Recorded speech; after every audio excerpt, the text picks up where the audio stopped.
And then one day all foreign Jews were expelled from Siget, and Moishe the Beetle was a foreigner. Crammed into cattle cars by the Hungarian police, they cried silently. Standing on the station platform, we too were crying. The train disappeared over the horizon, and all that was left was thick, dirty smoke.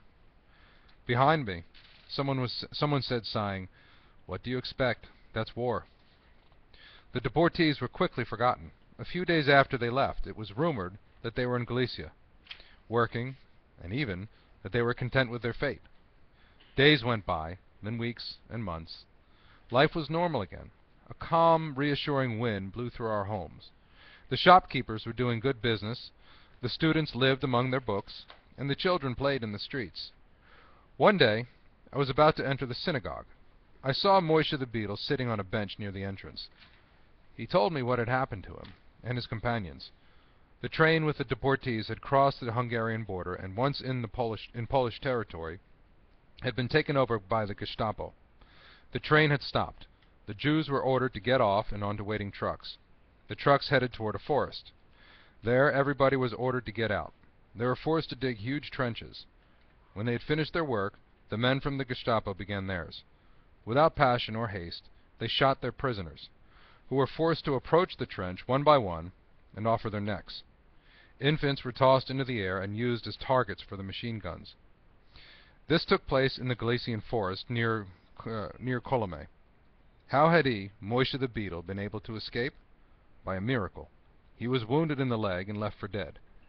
Day after day, night after night, he went from one Jewish house to the next, telling his story and that of Malka, the young girl who lay dying for 3 days, and that of Toby, the tailor who begged to die before his sons were killed.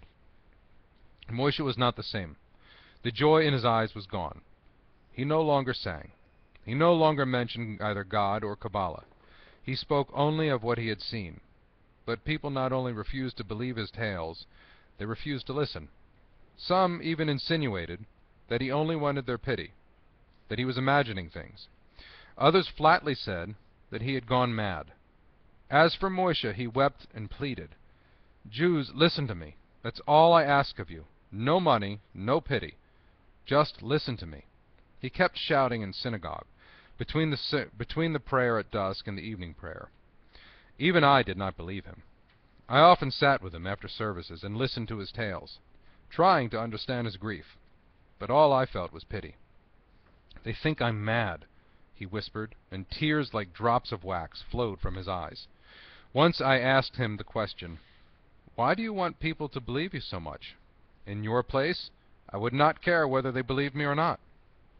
He closed his eyes as if to escape time. "You don't understand," he said in despair. "You cannot understand. I was saved miraculously. I succeeded in coming back. Where did I get my strength? I wanted to return to Siget to describe to you my death, so you might ready yourselves while there is still time. Life? I no longer care to live. I'm alone. But I wanted to come back to warn you. Only no one is listening to me." This was the end of 1942. Thereafter, life seemed normal again.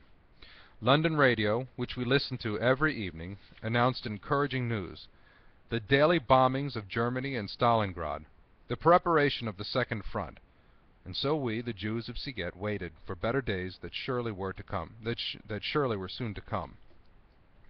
I continued to devote myself to my studies, Talmud during the day, and Kabbalah at night. My father took care of his business in the community. My grandfather came to spend Rosh Hashanah with us, so as to attend the services of the celebrated Rebbe of Borsh. My mother was beginning to think it was high time to find an appropriate match for Hilda. Thus passed the year 1943.